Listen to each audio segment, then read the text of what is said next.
Yo, what's up mga katakam? Tayo ngayon ay magluluto ng ginataang pugita para sa ating pulutan. Dahil nga nag-champion ng ating pambatong anglers, tayo ay magpapainom. At syempre magluluto tayo ng napakasarap na pugitang ito. Sobrang lalakay. Pugitang Lucena. Una nga naming hinalbusan ang 3 pirasong malalaking pugitang ito. Tayo gay nangangain ng pugita o namumulutan. Ay dini sa Batangas ay bentang-bentang garneng pamulutan. Napakadali nga lang naman magluto ng garne. Basta yun ang pabubulak at hahalbusan. Mag-iintay ka lang namang lumambot at iyong tutusukin ng tinidor para malaman mo kung luto na talaga. Sa palagay ko na may luto na sa pagkakataong are, kaya are hahanguin ko at ilalagay sa isang lagayan. Lasa ko bagay aawak-awak sa planggana. Syempre pagkahango natin tayo ay magagayat na ng luyang dilaw na siya magbibigay ng magandang kulay at masarap na aroma. Hinukay nga lang are at may tanim kami din sa likod bahay. Maganda talagang panlagay ito sa mga luto at nakakagamot at maganda at maraming benefits na makukuha. Gagayatin mula ng garing kapipino para pag inilagay mo ay tumagas ang kanyang kulay. 3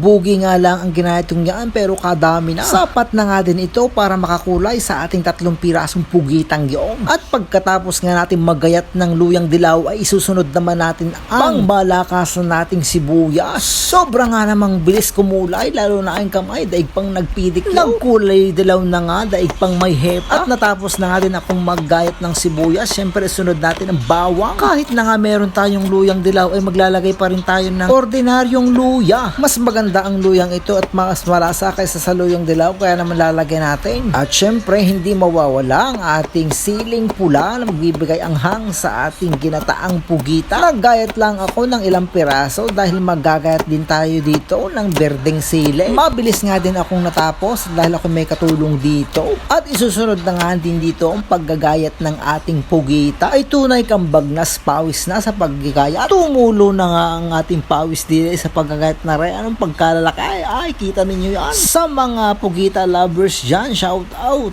Napakasarap nitong iulam at pulutan. Kaya nga nagsimula na kami sa aming gayatan. Kung kanina ay madilaw ang daliri, ngayon na may nangingitim tayo sa tinta ng ating pugitang yan. Maliit nga lang ang gayat niya at hindi kalakihan dahil mas maganda at mas madaling nguyain pagka ganyong kadalakay. Tama-tama nga lang ang lambot para natin maluto ang garning pugita. Pagkatapos nga natin gati, ilalagay na natin sa isang magandang lalagyan. Pagkatapos natin ilagay sa isang kaserolahan, tayo naman ngayon ay magdidikit ng apaw.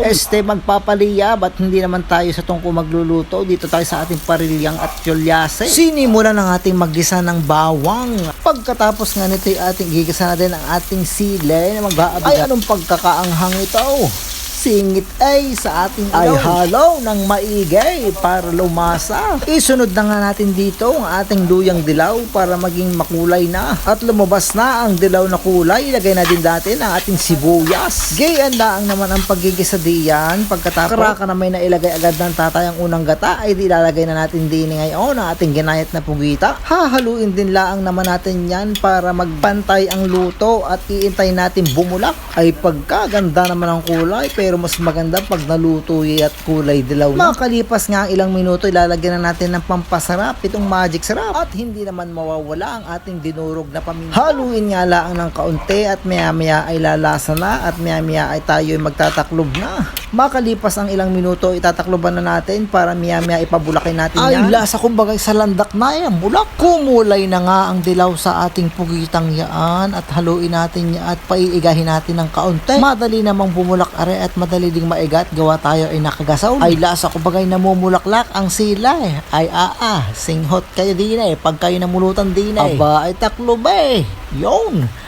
Kita ninyo yan, digi igang-iga na. Ay teka, kaunting oras pa at maya-maya ating ibubuhos na diyan ang ating ay kito ko'y pandali na ang tatay na ibuhos agad yung isang buting yaon. Ay nagtataktak na yun ang aking nakita. Ay teka, ako din ay magbubuhos ng akin para naman makita ang pagbubuhos. Yun, hinalo na, maya-maya itatakloban lang natin yan. Ay digay maya may latik-latik na yan. Ay pagkakaganda ng luto. Medyo malabdaw pa pero maya pag yan ay natakluban. Ay kita ninyo yan.